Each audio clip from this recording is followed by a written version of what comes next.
Оңтүстіктің бір ауылында Қасболат деген ағай бар. Өзі зейнеткер, ешбір жанға зияны жоқ, момын адам. Ешқашан дауысын көтеріп сөйлемейтін кісі. Әйелі Мағрипадан бір мүшелде үлкендігі бар. Жиын болған соң бірде, «Қасеке, осы сіздің жеңгеймен танысқаныңызды құрдастарыңыз қызық қып айтуда. Сол жайлы өз аузыңыздан естігім келеді» деп қолқаладым.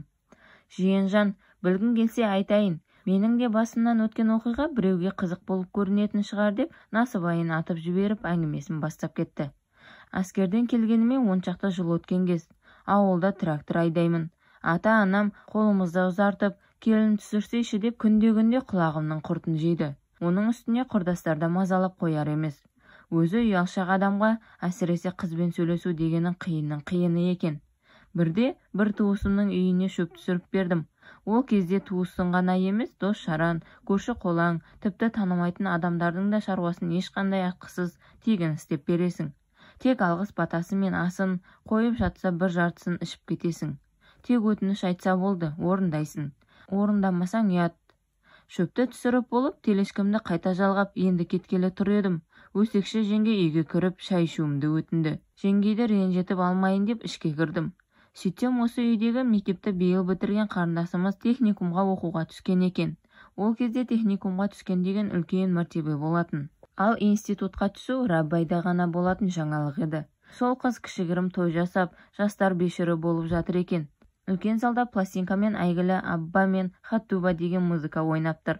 Жастар дастарханға енді отырғалы тұр екен. Өсекші жеңгем трактор киіммен мені төрге шығартты. Ұяттан жерге кіріп кете жаздап отырмын. Қыздардың бәрі тап-таза киініп, бастарын пигодимен оралап, үстеріне хош иісті әтір сепкен. Жігіттер де ақ көйлек, қара шалбар киген. Менің қолым май-май, үй алғаннан ештеңе жей алмай, қолымды дастарханның астына тығып отырдым. Бір кезде осы ауылдағы інішектердің бірі, «Аға, тілек айтыңыз» деп ақаңнан құйды да, қырлы стақанды алдыма қоя қалды. «Қайбір тілек айта алады дейсің?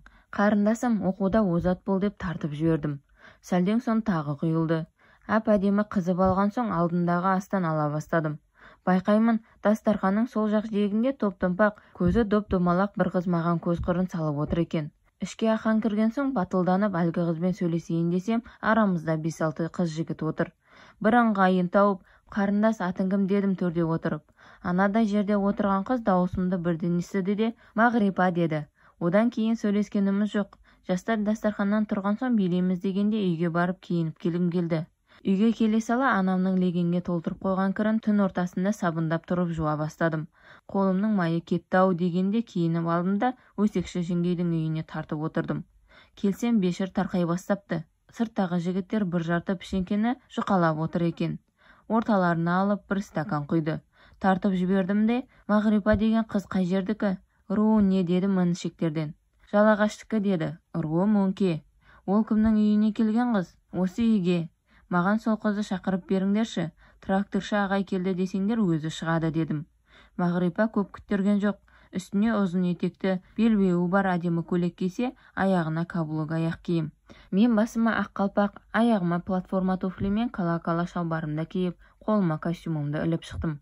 «Мағрипа, серуендеп қайтайық» дедім қыз шығысымен. «Ағай, Ақсуда қайда серуендемекпіз?» деді ол қыз. Ол кезде ауылдағы клуб әлі салынбаған кез. Жалғыз магазиніміз сағат 6-да жауып кетеді. Басқа барар жер жоқ. Айтекке кеттік дедім. Сөйтсем ол қыз Айтек каналын бір қызық нәрсе шығар деп соңымнан ере кеткен екен. Ол кезде бұл Айтекке көпір жоқ, арғы бетке пароммен өтесің. Сол маңға әкелдім де Айтек каналының бойында суға түскен ай сәулесіне қарап үнсіз отыра бердік. Үстіндегі костюмды иығына жаптым. Құшақтауға бата алар емеспін. Арамызда тағы бір адам сүйіп кететінде аралықта отырмыз.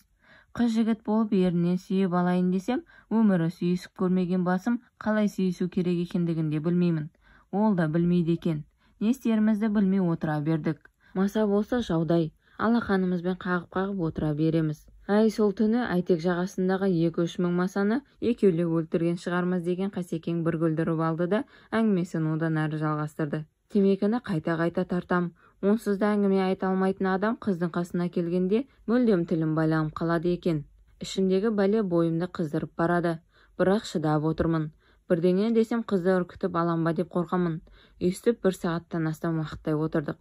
Бір кезде қашан көргенімді қайдам, бір кинода екі ғашық төбеден ылдиға қарай құшақтаса аунағаны есіме түсіп кетті де, Мағрипа, аунайықшы дедім күйіп тұрған алақанын қолыммен шап беріп. Қалай аунаймыз? Аунағаны несі деді қыз көзі аларып. Кел көрсетейін деп қызды құшақтап алдым да, төмен қарай қосақтаса жатып алып аунай кеттік. Жиекке түскен соң қол ұстаса қайта көтерілеміз.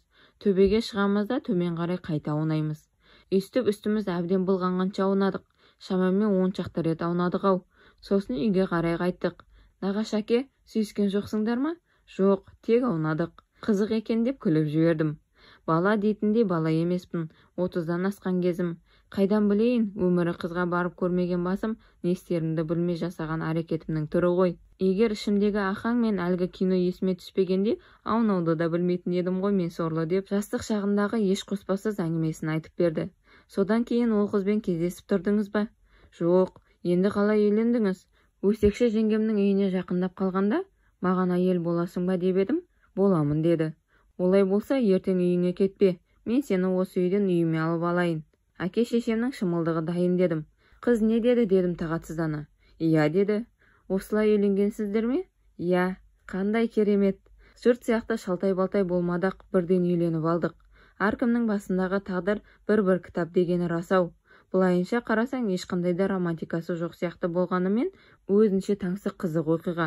Қазір Қасекең қыз ұлдарына немерелерінің ортасында шөберелерден дәметіп отқан жайы бар. Егер аунамағанда бұлай болмас еді. Авторы Марат Шөмекей.